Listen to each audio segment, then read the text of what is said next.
I never expected that a frantic knock at my door just after midnight would change my life. But that's exactly what happened. Most of life's big moments aren't actually big at all, are they? They're quiet, they're strange, and they arrive without any warning, often wrapped in something as mundane as a bath towel. For me, that moment had a name, and it was Caleb. My life, up until that point, was a study in carefully curated quiet. My name is Lucas. I was a graphic designer who worked from home, a job that suited my introverted nature perfectly. My apartment was my sanctuary, a fortress of solitude built from charcoal gray walls, overflowing bookshelves, and the persistent, gentle hum of my computer. I lived on the fourth floor, in Unit 4B, a space that felt more like a comfortable, well-ordered cave than a home. My routines were my anchors: coffee at 7, work until lunch, a walk in the afternoon if the weather was nice, and evenings spent with a book or a movie. It was predictable. It was safe. And, if I was being truly honest with myself, it was a little lonely. From this quiet perch, I observed the world, and more specifically, I observed Unit 4A, directly across the hall. That's where Caleb lived. He was the kind of man you'd see in a magazine ad for expensive watches or rugged pickup trucks. Tall, with broad shoulders that strained the fabric of his t-shirts, and arms corded with the kind of muscle that comes from real work, not a gym. He had warm, brown eyes that crinkled at the corners when he smiled, which was often, and a scattering of stubble that always looked effortlessly perfect. I knew he was a contractor of some kind. I'd see him leave in the mornings in his work boots, smelling faintly of sawdust and fresh air, and return in the evenings, tired but with a satisfied look on his face. And he wasn't alone. He was married. Her name was Sarah. She was beautiful, with long, blonde hair and a bright, tinkling laugh that I sometimes heard through our shared wall. They were the picture-perfect couple. I'd see them carrying groceries together, or heading out for a run on Saturday mornings, a seamless unit of shared lives and easy affection. To me, Caleb was the ultimate unattainable archetype, the handsome, kind, and very, very straight guy next door. He was a fixed point in my daily orbit, a pleasant piece of scenery that I admired from a safe distance. We exchanged the usual neighborly pleasantries, a nod in the hallway, a "Hey, how's it going?" by the mailboxes. Each brief interaction left a small, hollow ache in my chest, a quiet reminder of what I felt I could never have. I was an observer of his life, and I had resigned myself to that role completely. My world was 4B, and his was 4A, and the few feet of hallway that separated us might as well have been an ocean. That's how things were for the better part of a year. A cycle of quiet observation, polite nods, and unspoken longing. I had my routine, my work, my carefully constructed peace. I didn't know that the foundations of my quiet little world were about to be shaken by one man, one locked door, and one very strategically placed towel. Life has a funny way of forcing you out of your comfortable cave when you least expect it. The night it all began was a Tuesday. A completely unremarkable Tuesday, which is usually how these things start, isn't it? I was up late, wrestling with a design concept for a client, the blue light of my monitor painting shadows across my living room. Rain was streaking down the window panes, a gentle, rhythmic patter that usually soothed me. It was just past midnight when the knock came. It wasn't a polite tap. It was urgent, a series of sharp, quick raps that vibrated through the old wood of my door. My first thought was that it was a mistake. No one ever knocked on my door this late. I froze, my hand hovering over my mouse, my heart suddenly hammering against my ribs. The knocking came again, louder this time, more insistent. A flicker of annoyance mixed with a healthy dose of anxiety propelled me from my chair. I peered through the peephole, and my breath caught in my throat. There, distorted by the fisheye lens, was Caleb. He was dripping wet, his dark hair plastered to his forehead, and he was wearing nothing but a white towel slung low around his hips. My mind went completely blank. For a solid 10 seconds, I just stood there, staring, unable to process the image. Caleb, at my door, at midnight, in a towel. It felt like a scene from a dream I didn't know I was having. Finally, I fumbled with the locks and pulled the door open just a crack. "Caleb, is everything okay?" I asked, my voice coming out as a reedy whisper. He looked profoundly, almost comically, embarrassed. Water dripped from the end of his nose onto the welcome mat. "Hey, Lucas. Man, I am so "So sorry to bother you this late," he said, his voice a low rumble of mortification. He ran a hand through his wet hair, a gesture that only made him look more like he'd just stepped out of a movie scene. This is going to sound insane, but I locked myself out. I opened the door wider, my brain slowly rebooting. He explained in a rush. Sarah was out of town for a few days, visiting her sister. He'd stepped out to take a bag of trash to the chute at the end of the hall, and the apartment door, which had a faulty latch, had swung shut and locked behind him. His keys, his wallet, his phone, everything was inside. He'd been standing in the hallway for 10 minutes, debating what to do, before finally getting up the nerve to knock on my door. "I'm waiting on a locksmith, but they said it could be over an hour," he finished, his shoulders slumping in defeat. He looked genuinely distressed, and despite the absurdity of the situation, I felt a pang of sympathy. He then looked at me, his brown eyes pleading. "Look, I know this is a huge ask, but could I possibly wait in here? It's just, I'd die of embarrassment if Mrs. Gable from 4D saw me like this. And honestly, I'm freezing." He gestured down at himself, a wry, self-deprecating smile touching his lips. "And I have a secret to ask you to keep. Please don't ever tell Sarah about this. She'd never let me live it down." 1,000 thoughts raced through my head. Caleb, in my apartment.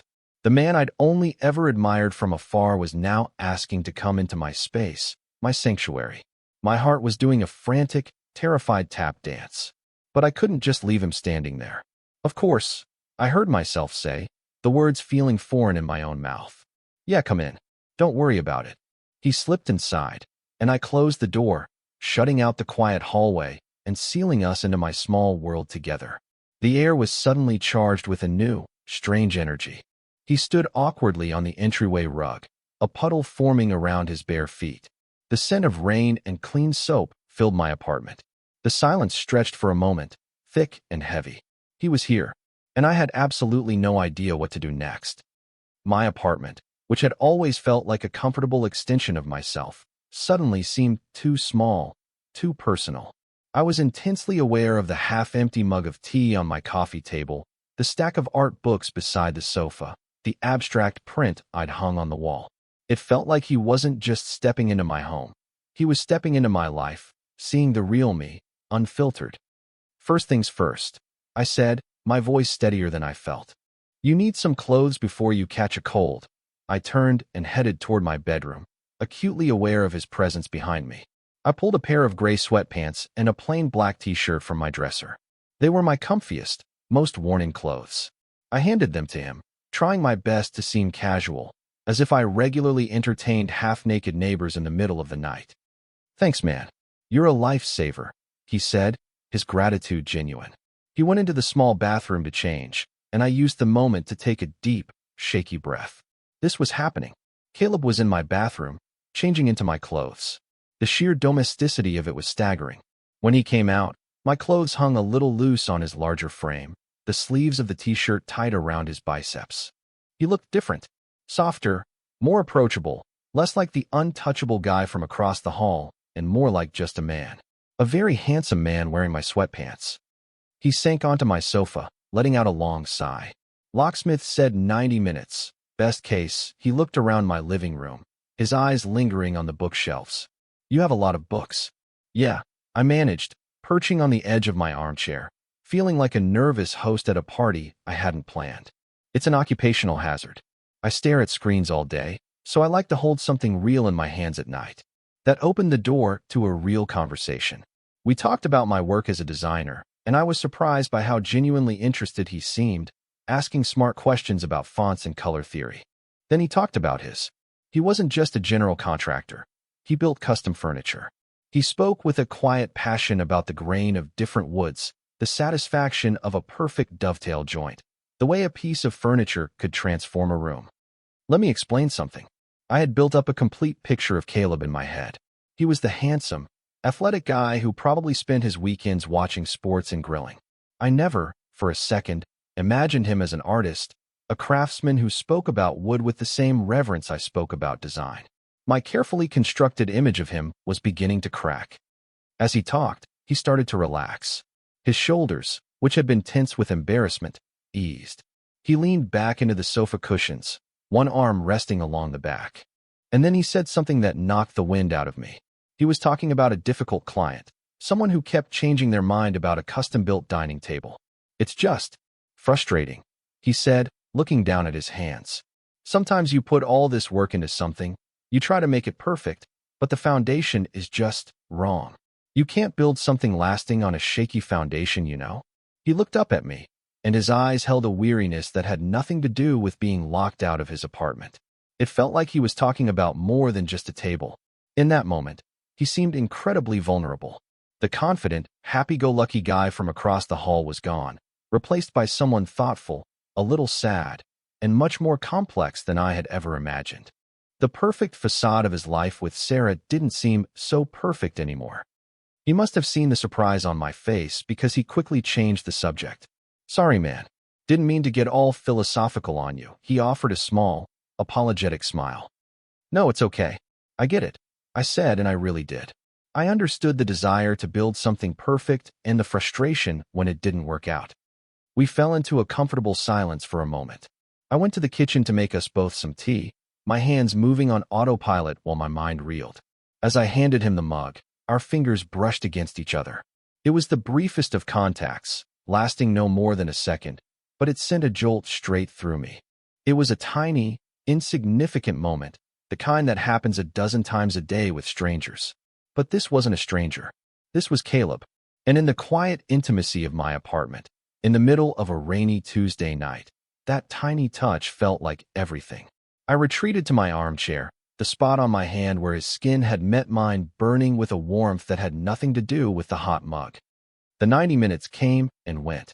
I called the locksmith company again. The dispatcher was apologetic. The city was a mess because of the rain.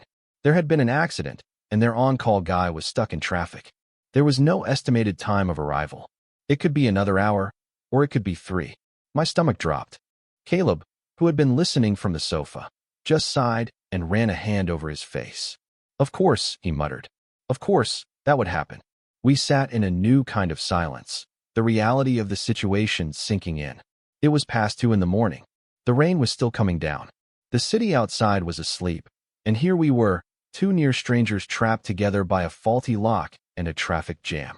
The easy conversation we'd found earlier evaporated, replaced by a low-level, humming tension. What now? Look, I said finally, breaking the silence. You can't just sit here all night waiting. You'll be exhausted. My heart started to pound again, because I knew what I was about to say. The words felt huge and dangerous. You can take the couch.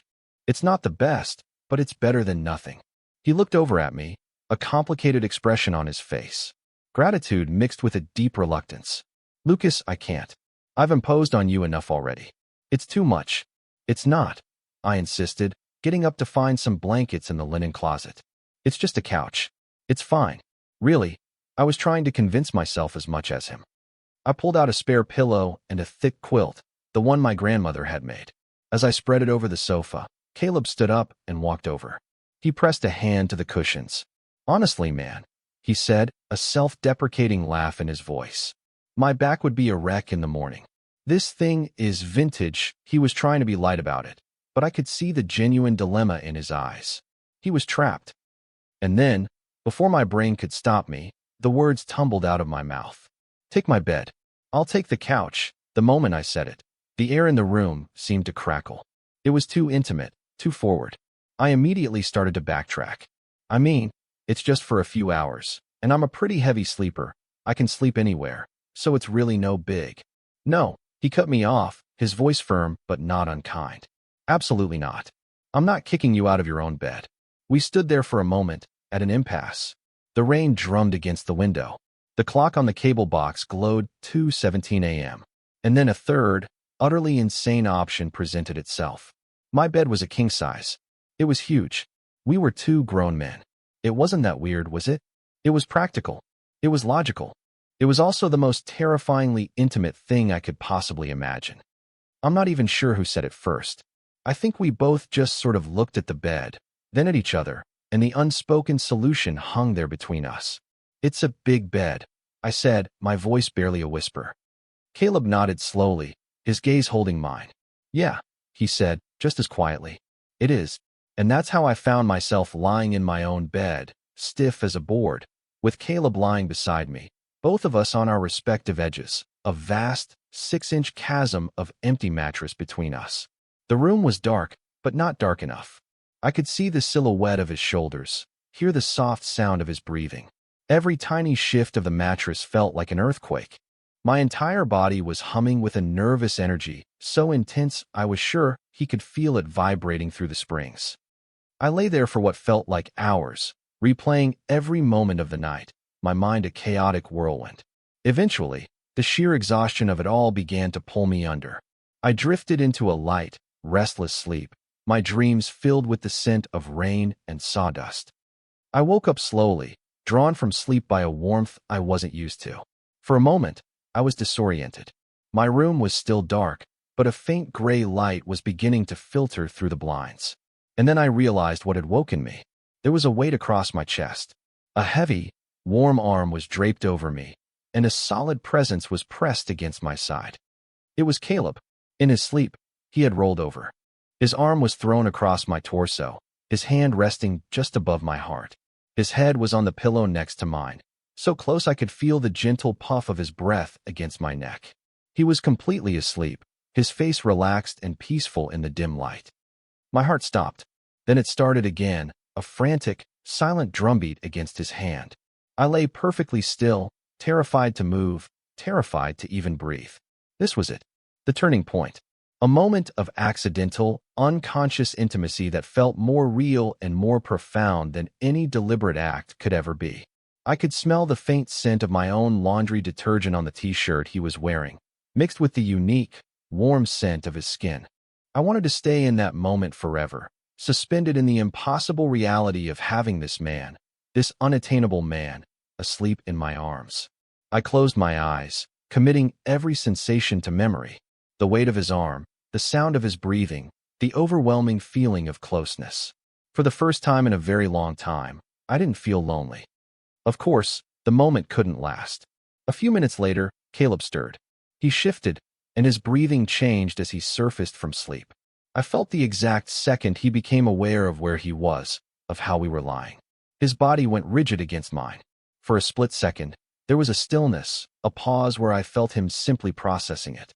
Then he pulled his arm back as if he'd been burned, scrambling away to his side of the bed so quickly the whole frame shook. "Oh man. Sorry," he mumbled into his pillow, his voice thick with sleep and embarrassment. I move around a lot. It's fine," I whispered to the ceiling, my voice tight. No big deal, but it was a big deal. It was a huge deal. The warmth was gone, replaced by a cold, awkward chasm that felt 100 times wider than it had before. We lay there in the gray morning light, two strangers again, the fragile, accidental intimacy shattered into a million pieces. The locksmith finally arrived just after 6 a.m. The sound of the buzzer was a jarring intrusion, but also a relief. It was an end to the awkwardness. Caleb practically leaped out of bed. The rest of the morning was a blur of stilted politeness. He changed back into his damp clothes from the night before, leaving my sweatpants and t-shirt in a neat pile on the armchair. "I'll wash these and get them back to you," he said, his eyes fixed somewhere over my shoulder. I just nodded, unable to form a coherent sentence. I watched from my doorway as the locksmith worked his magic. A few minutes later, the door to 4A clicked open. Caleb turned to me, his hand on the doorknob. "Hey, Lucas," he said, finally meeting my eyes. "Thanks again. For everything. You really saved me last night." "Anytime," I lied. My heart was a lead weight in my chest. He gave me a small, tight smile and disappeared into his apartment, closing the door behind him. And just like that, it was over. My apartment was quiet again. The only evidence he'd ever been there was a damp spot on the rug, a used tea mug, and the lingering scent of his presence. I felt hollowed out, utterly drained. The days that followed were pure torture. My quiet, predictable life had been turned upside down, and now I didn't know how to set it right again. Every creak in the hallway made me jump. Every time I left my apartment, my stomach twisted into knots, wondering if I would see him. The brief, easy camaraderie we had shared that night was gone, replaced by an unbearable, unspoken tension. We went back to being strangers, but it was a different kind of strangeness now. It was a conscious, deliberate avoidance. Once, I saw him waiting for the elevator as I was heading out. He saw me, gave a quick, almost panicked nod, and then immediately looked down at his phone, pretending to be engrossed in something. The old, friendly Caleb was gone. I felt like I had done something wrong, like our accidental closeness in the dark had disgusted him. My mind became a relentless replay machine. I analyzed every single moment of that night. The conversation on the couch, the way he talked about his work, the hint of sadness in his eyes, the brush of our hands, and, of course, the moment I woke up with his arm across my chest. Had he woken up before I did? Had he been lying there, pretending to be asleep? Or was he genuinely mortified by the unconscious intimacy? Hope is a cruel thing. A tiny, insidious part of my brain kept whispering, what if it meant something? What if that vulnerability he showed, that moment of closeness, wasn't an accident? But then logic, cold and sharp, would cut in. He's married. He was embarrassed. He's avoiding you. He's straight. Get over it. This internal battle was exhausting. I was swinging wildly between soaring hope and crushing despair, sometimes in the same breath. A couple of days later, I saw Sarah return. She was carrying a suitcase, and Caleb was helping her with it. He opened the door for her, and she smiled up at him. Seeing them together was like a physical blow. It was a stark, brutal reminder of reality. Whatever I thought had happened in my apartment, whatever fragile connection I imagined we had formed, was just that, a product of my own lonely imagination. That was his life, his real life. And I was just the neighbor who had lent him a towel and a place to wait for the locksmith. I retreated back into my cave, feeling more foolish and more alone than ever. I tried to bury myself in work, to force my brain to think about kerning and color palettes instead of the weight of an arm across my chest. But it was no use. The quiet of my apartment was no longer peaceful. It was just empty. The silence was filled with the ghost of a conversation, the memory of shared space. I had gotten a glimpse of something more, and now my ordinary world felt unbearably small. 3 more days passed in that strange, tense limbo. I had resigned myself to the fact that things would never go back to normal. We would forever be the neighbors who shared one bizarre, intimate night and were now doomed to avoid each other in the hallway for the rest of eternity. I was folding laundry in my living room on a Saturday afternoon, trying to find solace in the mundane task, when another knock came at the door. My heart leaped into my throat. It was the same time of day, but the knock was different. Softer, more hesitant than the one that had started this whole mess. I walked to the door on numb legs, my hands suddenly slick with sweat. I looked through the peephole. It was Caleb. He was alone, dressed in a simple Henley and jeans. He looked incredibly nervous, his hands shoved into his pockets, his shoulders hunched. I took a deep breath and opened the door. "Hey," I said, my voice barely audible. "Hey," he replied, his eyes darting around as if he expected someone to pop out of the woodwork. Can I come in for a second? I need to talk to you." I stepped aside and let him in, my mind racing. What could this possibly be about? Was he going to tell me to forget what happened? To pretend it never existed? My stomach churned with dread. He walked into the middle of my living room, but didn't sit down. He just stood there, rubbing the back of his neck, a gesture I was beginning to recognize as his tell for extreme anxiety. "Look," he started, his voice low and strained. "First, I just want to apologize for being so weird the last few days. I know I've been avoiding you, and that's not cool, especially after you were so good to me the other night." "It's okay," I said automatically, though it wasn't. "No, it's not," he insisted, finally meeting my gaze. His eyes were dark with an emotion I couldn't quite read. "There's something I have to tell you, Lucas. I haven't been honest with you. Here it comes," I thought. The letdown. I'm not gay, but I appreciate the help speech. I braced myself for the impact. "The other night," he said, taking a small step closer. "When I knocked on your door, I wasn't locked out." I stared at him, utterly bewildered. What are you talking about? Your keys were in your apartment." He shook his head, a pained expression on his face. "My keys were in my pocket the whole time." My brain simply refused to compute. The entire premise of the last week, the lockout, the locksmith, the shared bed, was a lie. "I needed an excuse," he continued, his voice cracking slightly. "I needed a reason to talk to you. And that was the dumbest, most ridiculously dramatic thing I could come up with. I'm so sorry." I just stood there, speechless. He had faked it. "And Sarah," he said, the name hanging in the air between us. She wasn't just visiting her sister. We've been separated for 6 months. We were living as roommates while we figured out how to tell our families. That day I saw you in the hall with her. She was moving the last of her things out. It's over. It's been over for a long time. The floor seemed to tilt beneath my feet. Every assumption I had made, every piece of the puzzle I had so carefully assembled in my head, was wrong. He wasn't the happy husband. He wasn't the straight guy next door who was disgusted by our accidental closeness. He was a man who had orchestrated a ridiculous, movie plot scenario just to have a reason to knock on my door. "I've been noticing you for months, Lucas," he confessed, his voice dropping to a near whisper. "In the hall, at the mailboxes. The way you're always so quiet and seem to be thinking about a million things at once. I wanted to talk to you, to actually get to know you, but I'm not good at this. I've never done this before. I just kept losing my nerve. So I came up with that stupid plan. I never expected to end up spending the night." That part wasn't in the script. A small, self-deprecating laugh escaped him. It got out of hand. And then when I woke up, like that, I panicked. I thought I'd completely freaked you out and ruined everything. A wave of dizzying, unbelievable relief washed over me. All the anxiety, all the overthinking, all the fear, it all just dissolved. He hadn't been avoiding me out of disgust. He'd been avoiding me out of the very same fear that had been tying me in knots. The fear of rejection. I finally found my voice. "You thought you freaked me out?" I asked, a bubble of incredulous laughter rising in my chest. "Caleb, I've been replaying that night in my head on a loop, convinced that I was the one who made things weird, that you couldn't wait to get away." The relief that dawned on his face was a mirror of my own. It was like watching the sun come out from behind a thick bank of clouds. Really, I confirmed, taking a step closer to him, closing the distance he had just created. "I've been watching you for a year, thinking you were the most unattainable person I'd ever seen." "Unattainable," he said, his voice full of wonder. "Lucas, all I've wanted to do is attain you." And then there were no more words. He closed the last few inches between us, and his hands came up to cup my face, his touch gentle but firm, as if he were holding something precious he was afraid he might break. His kiss wasn't like the accidental closeness in the dark. This was deliberate. It was sure.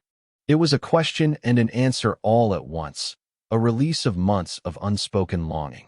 It was hesitant at first, then deepened with a certainty that left me breathless. It felt like coming home to a place I hadn't even known I was searching for. In the weeks that followed, the empty space of my life filled with color. Our first real date wasn't fancy. We just walked through the city for hours, talking.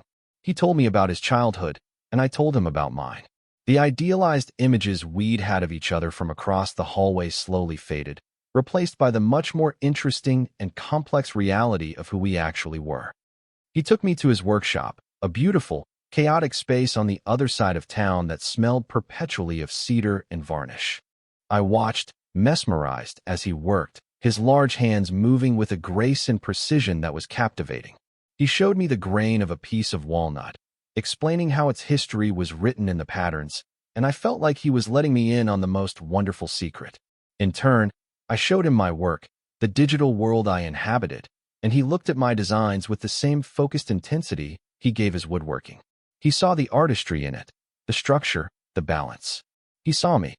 His apartment, once a symbol of everything I couldn't have, became a shared space. We spent an entire weekend painting the walls a warm, inviting blue, covering up the last traces of his old life. We bought a new sofa together, one that was actually comfortable, and I helped him hang my favorite prints on his walls. The few feet of hallway between 4A and 4B ceased to be a barrier and instead became a well-worn path between our two interconnected worlds. The quiet loneliness that had been my constant companion for so long simply evaporated. One evening, a few months later, we were curled up on my sofa, my old, vintage sofa, watching a movie. It was raining outside, the same gentle patter that had been the soundtrack to the night we first truly met. Caleb was wearing the gray sweatpants I had lent him, which he'd washed and returned but had since reclaimed as his own. He shifted, pulling me closer against his chest, his arm draped comfortably over me. It was a familiar weight now, a comforting one. He looked down at me, a playful glint in his eyes. "You know," he said, his voice a low rumble against my ear. "For the record, This couch is still terrible. I laughed, tilting my head back to look at him. Oh yeah? Maybe you should have just stayed in the hallway that night. Never, he said, his expression turning serious. That was the best, dumbest decision I've ever made. He leaned down and kissed me. A slow, easy kiss that spoke of comfort and certainty. Good thing I never planned on sleeping on it anyway. I settled back against him, listening to the rain and the steady, reassuring beat of his heart beneath my ear. It's funny how you can live your life in a straight line, thinking you know the destination, believing the walls you've built for yourself are for protection. You think you're safe in your quiet routine. And then, one person knocks on your door in the middle of the night, wrapped in a towel and a ridiculous, wonderful lie, and shows you a path you never even knew existed. A path that leads to a place you didn't realize you were searching for. And in that moment, you finally understand. That's home.